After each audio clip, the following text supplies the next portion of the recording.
बिस्मिल्लाहिर्रहमानिर्रहीम। नाज़रीन, इस वीडियो क्लिप में आपको आम पोटाश एसओपी और सालुबल पोटाश के फ़र्क का बताया जाता है कि दोनों में क्या फ़र्क है। कम सालुबल पोटाश जो पहले से 50 किलो वाली बोरी चल रही थी और अब रिफाइंड किस्म की पोटाश जो है सालुबल, ये दोनों एक ही हैं, दोनों 50% है। दोनों 100 लीटर पानी में जो है ना 20, 22 या 25 किलोग्राम तक हल हो जाती है। इसी वजह से एक बोरी जो है ना ये 25 किलोग्राम की ही बनाई गई है कि ये 1 एकड़ के लिए जो है ना वो फ्लड करना चाहे तो। बात यह है कि फ़र्क इनमें यह है कि एक तो फौरी तौर पर 5 मिनट में ही हल हो जाती है सालुबल पोटाश, जबकि दूसरी जो है वो उसमें डंडा मारते रहो 1 घंटा लग जाता है। 1 घंटा या 55 मिनट में जाके हल होती है। देख ना वक्त और मेहनत की कितनी बचत होती है। एक फौरी हलपदीर है, एक देर से हल होती है। जो फसल को फौरी हलपदीर का फ़ायदा भी ज़्यादा होता है, वो ज़्यादा दस्तयाब होती है, जबकि दूसरी पोटाश जो है जो स्लो अवेलेबल है उसका फ़ायदा कम होता है। ये भी वाज़ेह है। अब आप देखें सारी कंपनियां जो है ना वो 25 किलो वाली सालुबल पोटाश की तरफ आ चुकी हैं। तो आप एक को जो है ना आप समझें कि जो पहली एसओपी है ना उसको गुड़ शक्कर समझ लें, जबकि जो सालुबल पोटाश है इसको आप चीनी की मिसल करार दे दें। देखें ना हर जगह पे चीनी ही इस्तेमाल करती है। गुड़ वाली शक्कर वाली चाय कौन पींदा है? विरले ने। ये बात एमओपी की तो बात ही ना करें, उसे तो उसे सादा गन्ना ही समझना, गन्ने का रस ही समझे, अभी उससे कुछ बना ही नहीं है। वो तो एक क्रूड फार्म है, तो किसी काम की नहीं है वो। बाकी रहा कि पोटाश की और भी कितनी सूरतें हैं। स्पीडफुल के है, सोलो पोटाश फोलियर या के लीफ जो था पहले, के लीफ का नाम उन्होंने सोलो पोटाश फोलियर रख लिया है।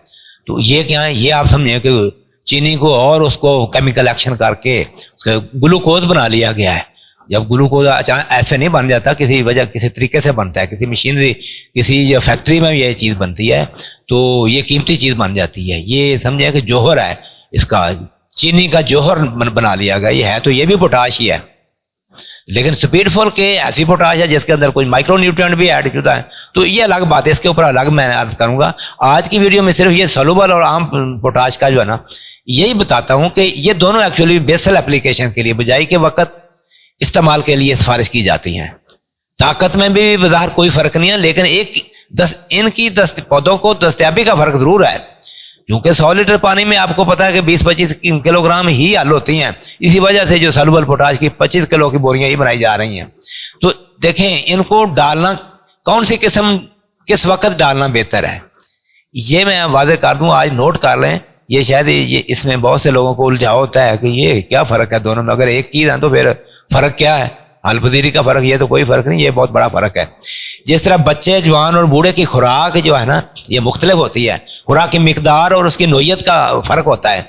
इसी तरह पौधों के लाइफ स्पैन के दौरान ना, पौधों की ज़िंदगी के दौरान पोटाश की 40% ज़रूरत जो है ना, ये पहले तकरीबन ज़िंदगी का उसकी लाइफ का जो है ना 50% हिस्सा जो है ना एस्टेब्लिशमेंट तक, जब तक पौधे पूरी मिसाल गंदम की ले लें, जब तक इसकी टिल रिंग मुकम्मल नहीं हो जाती तब तक जो है ना इसको 40% की ज़रूरत है। जब टिल रिंग मुकम्मल हो गई, जाइंटिंग स्टेज पे आ गई, गंदम बड़ी हो गई, खड़ी हो गई, यानी कि गंदम के पौधे के जब वेजिटेटिव ग्रोथ काफ़ी ज़्यादा हो जाती है, भरपूर ग्रोथ हो जाती है और फिर गोब की हालत में आ जाती है। ग्रोथ डेवलपमेंट से लेकर इसकी गोब की हालत और पकाई तक, यानी 60% तक ज़रूरत जो है ना ये ज़िंदगी इसकी गंदम के या किसी भी फसल के रिप्रोडक्टिव स्टेज के ऊपर, जब वो फल पैदा करती है, जब वो दाने पैदा करना शुरू करती है, उसकी तरफ जाने लगती है, उस स्टेज से लेकर उसके फल पैदा करने तक ये ज़रूरत होती है पोटाश की। तो शुरू में जो है ना एसओपी की सूरत में ये ले लेते हैं, जबकि जब फलावरी शुरू होती है या दाने बनना शुरू होते हैं या गोब की स्टेज में आना शुरू होते हैं फसलें, तो पोटाशियम नाइट्रेट की सूरत में ज़्यादा बेहतर लेती हैं। तो ये पोटाशियम नाइट्रेट नहीं है, सालुबल पोटाश हो या गैर सालुबल हो, ये दोनों पोटाशियम सल्फेट है।